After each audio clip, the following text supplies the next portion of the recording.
Hi, I am Dr. Jacob, and in this session, I will be teaching you about personality colors. There are four primary colors of people, four primary personality colors: the red people, the blue people, the yellow people, and the green people. Why do we need to go through this session? When people part, whether it's a boss and an employee, whether it's a student and a supervisor, whether it's a father and a son, whether it's a husband and a wife, the primary reason why people part ways is a personality crush. None of them was willing to adjust and to be flexible. Marriage is not about compatibility, it's about flexibility. People think divorce is caused by extramarital affairs or finances because they were misused or misappropriated. There was mistrust, third-party interferences, especially mother-in-law or siblings, brothers and sisters, or maybe because the guy didn't have a job, there was no income, there was no money. But let me tell you this, the primary reason why divorce happens is a personality crush. Someone is not willing to be flexible and to adjust for us to find common ground. But remember, you can't change your personality. This is like the marble, M-A-R-B-L-E, marble. But you can mold, you can form, you can shape. A lot of people are trying to work on their partners. It never works. You can only work on me, pray for partner. Work on me, pray for partner. Today, I want us to start this momentous series by talking about the red people. In the next session, I'll teach you about the blue people. The third session, the yellow people. The fourth session, the green people. And the fifth session, I will do a color mix. I will do a comparative analysis of the behavior, the conduct, and the habits of all these colors. Today, I will start this session by discussing the red people. And it's easy to identify the red people because they dominate wherever they go. They are domineering. They are go-getters. They are full of energy. They are unstoppable. They thrive better in arguments. They are ambitious and they want to reach at the top of the food chain. They want to lead the pack. They are alpha males. They are alpha girls. Unfortunately, they can use, misuse, and abuse relationships. They can crush anyone to achieve their end. Regrettably, of all personality types, they suffer most from migraines and lower back pains. And on average, they die earliest. They carry such a baggage because they set very harsh goals on themselves. They judge themselves hard. And they control many people. They are control freaks. And I want us to look at a couple of things about the red people. I want us to look at their natural disposition. Their motto is obey, don't argue. I've given the order. Obey why? I said. You know, I'm the boss, just obey. In terms of work, they are workaholics. They have high capacity. They can work until 4 in the morning or wake up as early as 2 to begin their day. They can push themselves hard. They have intrinsic motivation. In terms of relationships, they can easily use people, misuse people, and abuse people. They can reach the top of their career and feel lonely, cold, on the top, or by themselves because they never got others alongside them. They are not able to climb up the mountain with other people. They see relationships from a use perspective. That's their natural demeanor, their natural disposition. In terms of communication, they dominate. They are domineering. They set the agenda. So if a red person is a national leader, they set the agenda of the national calendar. They form the headlines in the newspapers. If the red person is a family leader, they dominate. They decide the agenda day by day, evening by evening. They have unique charisma. When they get into the room, there is unique energy. You just have to notice their presence. In terms of time, they are either late night guys or very early guys. Nothing in between. Red people are never moderate. They are either night owls, working past 1 in the morning, or they sleep early before 8, and then they will wake up by 2 to begin their day. The early birds start their day latest at 3 in the morning. And the red people who are night owls, they will sleep past midnight working day by day. In terms of conflicts, they are defensive. The last word is from the red person. They never give up on any argument. If you're married to a red person, do everything possible not to get yourself in an argument. The argument will end when he gives the last word. If your boss is red, do everything humanly possible not to get into an argument. They have to feel like they're winning. Red people only give up when you raise the white flag of surrender, when they sense they have won. Woe unto you if your country is led by a red person, because policies are made when he's dreaming. Policies are made and implemented immediately. He just obeys his wits, his gut feelings. The advice, the counsel from many people is immaterial. Red people focus on their gut feelings, their wits. In terms of money, they are investors. They don't waste money, but they spend money. But every coin they spend is an investment. It could be an investment on their health. That's why they went on a holiday. If they buy you coffee or lunch or dinner, there is something they want out of you. They don't just throw a bash. There is something they want to get out of it. Every coin is seen from an investment perspective. In terms of sex, they are manipulators. Remember, red people are control freaks. If a red person is a woman and she's married, she wants to manipulate her husband sexually for him to stop drinking or to stop smoking or to provide more or to do something she wants done. They will use their body, they will use sex to manipulate his will. If the red person is a man and he can control and manipulate his wife sexually with threats. If you are not ready, you are not the only one I can get. You know, if you're not set tonight, sex is during the time he wants, when he wants, how he wants it, and he gives clear threats. If you're not available, I can sort myself elsewhere. They are extreme manipulators on bed, and they're looking for their own satisfaction. They're very selfish in looking at the needs of partners. In terms of holiday, they are purposive. They go on holiday on purpose, not on calendar holidays, not when the other people, the hoi pollois, are going. It is when I'm exhausted and tired and when I need a break. Whether other people are going on holiday or not is immaterial. Unless a red person wants to prove to an enemy, I can still afford an holiday, even if you stole my money. Even though you never gave me that job, I can still afford a cruise ship, a cruise holiday.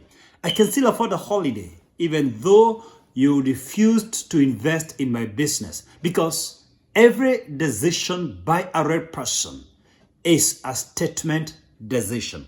In terms of driving, they are aggressive because they are focusing on where they are going. They can't allow anyone to cut them because they don't like being distracted. So they are aggressive on the highways. In terms of parenting, they are authoritarian.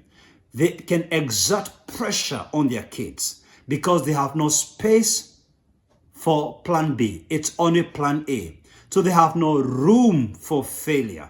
They have no room for average performance. B is not good enough. Kids must get an A.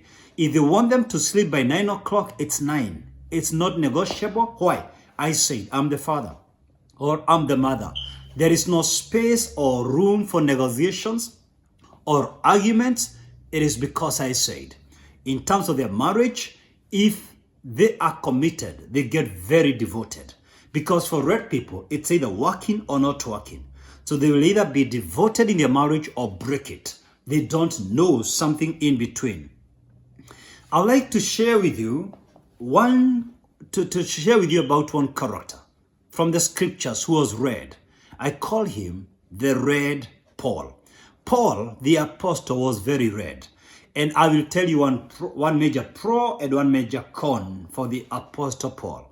Now, the apostle Paul had zeal and commitment. He was a man of zeal and commitment. He worked harder than all other apostles. And he said about it, he doesn't even wait for people to give him recognition.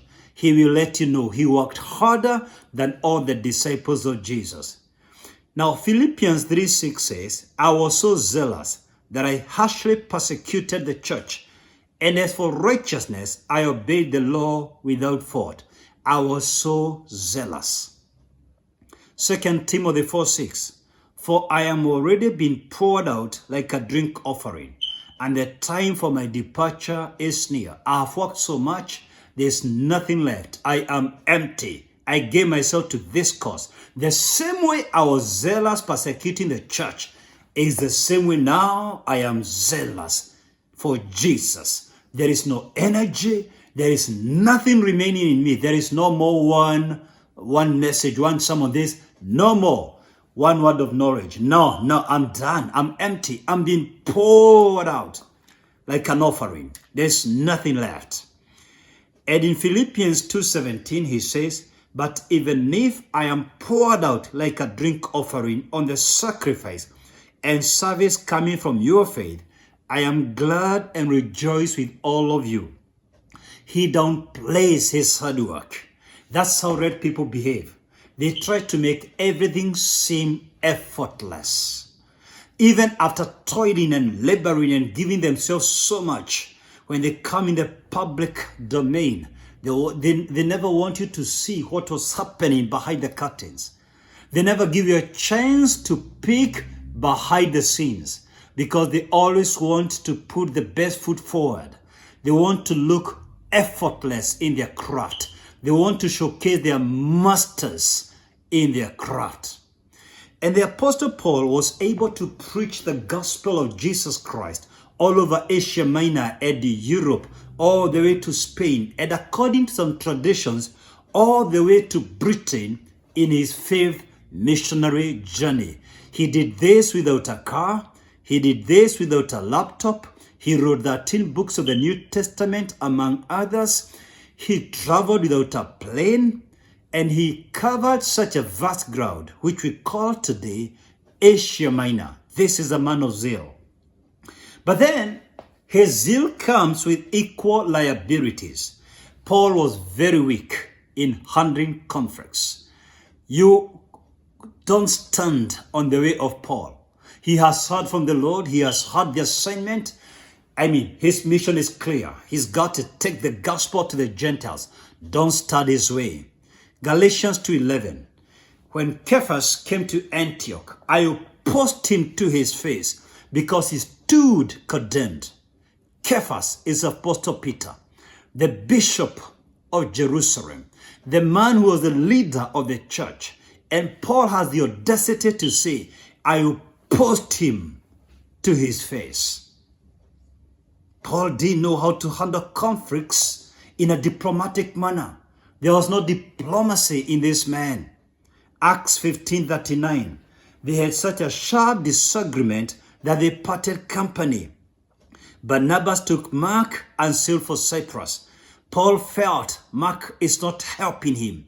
Mark is too weak for the mission ahead. He did away with him. 2 Timothy 4:11. Only Luke is with me. Get Mark and bring him with you, because he's helpful to me in my ministry. The same Mark he rejected a while ago. Now he's asking him to be brought back. Why?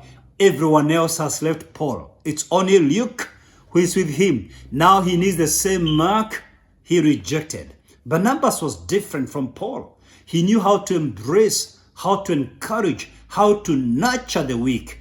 Paul had no time for weaklings. Paul had time for only what he was called to do. He had no time for time wasters. But as time reaches, he needs the same people he regarded weak.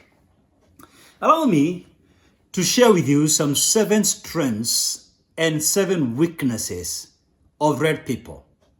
Number 1, red people are very ambitious. They are ambitious people. They are go-getters. They are unstoppable. Once they identify a goal, they will go for it. Nothing will stop between them and their goal. They have intrinsic motivation. They are goal-getters. But that comes with a weakness. They are very demanding. Anyone who works with a red person feels the pressure. They can put too much pressure for others to bear. If you're red, please understand, not everyone has the same capacity like you. Learn to bring other people up to speed. Learn to bring other people on board. Learn to carry others alongside you. Number 2. Now, red people are planners. They don't do things haphazardly, but they never miss opportunities. They are not as scheduled as blue people. So they are planners, yes, but they will never miss an opportunity that comes along the way. Unfortunately, they are intolerant. This is a major weakness for them. They don't tolerate even mistakes. They don't give room for error, even for correction. They are too harsh when anyone makes a mistake. They can't easily cope up with bladder. They don't easily cope up with people who make mistakes. Number 3, they are very efficient. They know how to deliver results. They read the script. They understand the job description, and they follow to the letter with the minimum resources required for maximum returns. Unfortunately, they can get too busy for anything else. They retreat to their own world. They live in their own world. They hardly notice what is happening in the environment. They hardly notice others alongside them. So if they focus on their business, they can easily neglect family, parenting, or even their wife. They can even neglect their own health. They can even neglect church. Whatever they focus on, they put their all. But if their calling is church, their pastors listening to me, they can be very effective in ministry, but mess up with their marriage, mess up with their parenting. They had no time to do homework with kids or to play with kids. Every minute was used preparing the next sermon. And that's a dangerous trend. Number 4, they are natural leaders. Red people are leaders, but they are very impatient leaders. They hardly have time for people who need discipleship, mentorship, nurturing, coaching. Red people are very weak in counseling. They are very weak in listening. They have no time to listen to people for a long time. They are impatient, but they offer leadership. They give directions. They are never indecisive. They take decisions and take them quickly. Number 5, they are very confident. Every morning, they drink from the cup of confidence. Of all 4 colors, red people have the highest faith. They have the highest self-confidence. They believe in themselves so strongly that they hardly receive any advice from anyone else. They hardly ask for directions. They obey their gut feelings. But this brings a certain weakness, tense. They are tense people. They are always anxious because they don't want anything to go wrong. They put so much effort they cannot afford to fail. They give their all. They cannot stomach failure. They have no space for error. So they are full of tension. Number 6, they are motivators. They generally inspire action. They inspire hope. They inspire people. They lure people to action. But this brings a certain weakness. They are inflexible. They don't adjust what they believe in. They don't adjust what they are persuaded and convinced. Once they identify a course of action, full throttle, full speed ahead. They don't have reverse gear. They don't have brakes. They have no flexibility to accommodate other opinions or other ideas. And people are very uncomfortable with red leaders because once they identify a course, that's where they are going. Nothing more, nothing less. Number 7, red people are firm, and that's good because they are not tossed around by any wind of doctrine. They can focus on the bull's eye. They have a laser focus. They are laser focused, and they are firm on their decisions. They will die with their decisions. They take full responsibility. They say the buck stops here. So they are firm as family leaders. They are firm as church leaders. They are firm as corporate leaders. They are firm as national leaders. They give direction. You don't try to scare them away. No, they fear nothing. They are so confident in what they are doing. But this comes with a baggage of weakness. They are furious. They are full of rage. They are easily angered. They have high tempers. Most of them try to suppress, especially if they're in top leadership position. If it's a president, a Congress leader, a governor, a senior pastor, a CEO, they try to suppress this natural demeanor. That the truth is, they are full of rage.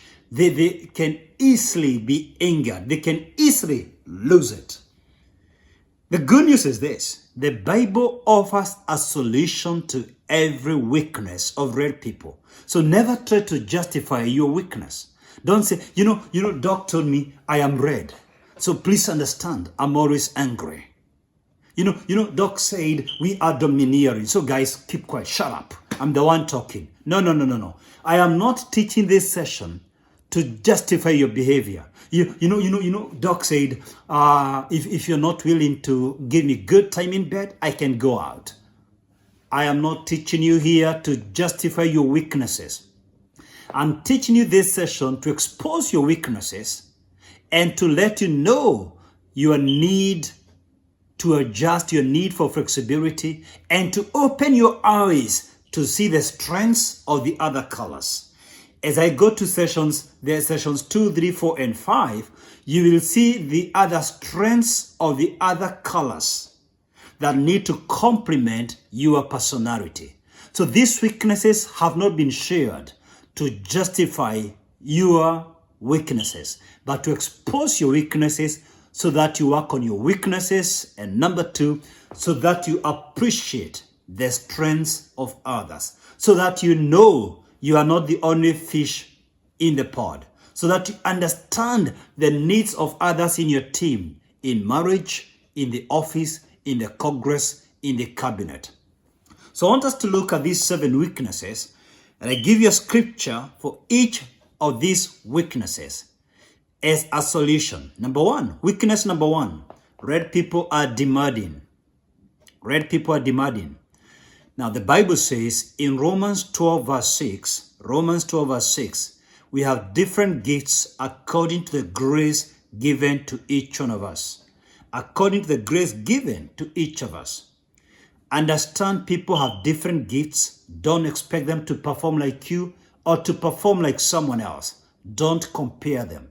Don't tell an employee you don't deliver like so and so. If you can't do it, get out of here. I'm going to do it. People are gifted differently. Accommodate people of diverse gifts. Some are more talented than others. Some are more gifted than others. Second weakness, red people are intolerant. Intolerant. The Bible says in Philippians 2:3, do not be selfish. Don't try to impress others. Be humble, thinking of others as better than yourself. What a great philosophy. Always seeing your wife as better than you. Always seeing your husband as better than you. Always seeing your colleague as better than you. Always seeing your sibling as better than you. That way you accommodate. You don't become intolerant. You become accommodative. Why? You see others as better than you. That weakness, red people can get too busy making money, too busy climbing up the corporate rank, too busy trying to be the leader in politics, the national leader, forgetting the family because you want to be the president, forgetting church because you want to be the governor or the MP. The Bible tells you in 2 Timothy 6:6, Yet true godliness with contentment is in itself great wealth. In King James, contentment with godliness is great gain. That does not mean you kill ambition. That does mean, however, you first thank God for what you have. If you can't thank God for what you have, you can't thank God for what He will give you. If you cannot thank God for what you have, you can't thank God for what you do not have. Contentment with godliness is a great gain. Allow others to lead you. Your day for leading will come.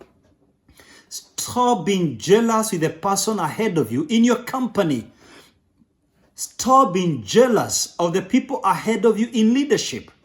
Those who are doing better than you money-wise. Be content with what God has given you, even as you work to move to the next level. I'm not saying you kill ambition, but don't envy what others have achieved. Seek to outperform your best previous version of yourself. Seek to outperform your best performance, not someone else. Number 4, red people are impatient. The Bible says in Galatians 5:22, but the Holy Spirit produces this kind of fruit in our lives: love, joy, peace, patience, kindness, goodness, faithfulness. Patience is part of the fruit of the Holy Spirit. Jesus said, we shall know them by their fruit, not their gift. Always bring out the fruit of the Spirit. What's that? Patience, peace, joy, love, kindness, goodness, faithfulness. Be patient with your husband. He's going to change. Give him time. Be patient with your wife. She's the best gift God gave you. She's going to improve. Stop those divorce papers. Burn those divorce papers. And be patient with your partner. Be patient with your child. They will perform well. They will come out all right. Stop being too demanding. Be patient with your house help. Be patient with your pastor. Give him time. Be patient with your president. Be patient with your CEO. Be patient with the waitress who serves you dinner in the restaurant. Be patient with other people on the highways. Patience is a fruit, is part of the fruit of the Holy Spirit. Number 5, red people are tense. The Bible says in Philippians 4:6, do not be anxious about anything, but in every situation, by prayer and petition, with thanksgiving, present your request to God. Don't be anxious. You can't change tomorrow. You can't change your white hair to black. You can't add your life by an hour. There are only 2 sets of circumstances in life: what you can change and what you cannot change. If you can change it, change it. If you cannot change it, change the way you think about it. But stop being anxious about tomorrow. Every day has its own trouble. Stop being anxious when your wife is away. Learn to trust people. Stop being anxious with what you can't control. Some people cannot go on and off. They believe others can't work when they are away. Please, if that's your behavior, you have failed as a leader. Learn to relax. Be still and know He's God. Be still and know God is in control. Be still and know only God is in control. You have never been in control. You will never be in control. Stop being a control freak. Be delivered from your control spirit. Control is a spirit from the pit of hell. Stop being anxious and wait on God. Learn to relax in the Lord. Weakness number 6, inflexible. Red people are very inflexible. Marriage is not about compatibility. It is about flexibility. Staying together, living together, winning together, working as a team is about flexibility. It's learning that we are all different. Don't force anyone to be like you. They are not like you. They will never be like you. If we all become like you, life will be very boring. Learn to accommodate others. The Bible says, 1 Corinthians 9:22. When I am with those who are weak, I share their weaknesses, for I want to bring the weak to Christ. Yes, I try to find common ground with everyone, doing everything I can to save some. Look for common ground. Seek common ground for your relationships to flourish. You will never succeed through your hard work, determination, and attitude and persistence until you learn how to work with others. Business is done by people, for people, through people. Business is a democracy, a negotiated process.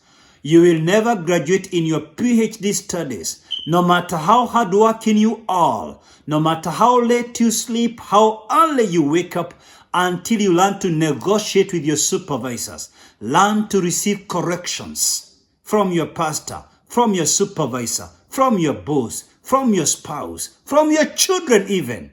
Learn to receive corrections. Learn to find common ground. It just can't be your way.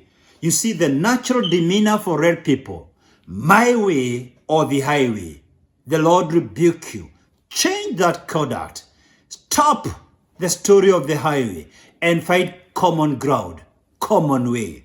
Number 7 and the last one. Red people are furious, full of rage, full of anger, full of high tempers. The Bible says in Ephesians 4:26, in your anger, do not sin. Do not let the sun go down while you are still angry. When we get angry, we are like our God. God gets angry. When we deny anger, we are denying our human emotions. We are denying our humanity. To be angry is to be human. But don't let the sun go down in your anger. In your anger, do not sin. What's sinning? When you are angry and you call people names, you have sinned. When you're angry and you hit someone, you have sinned.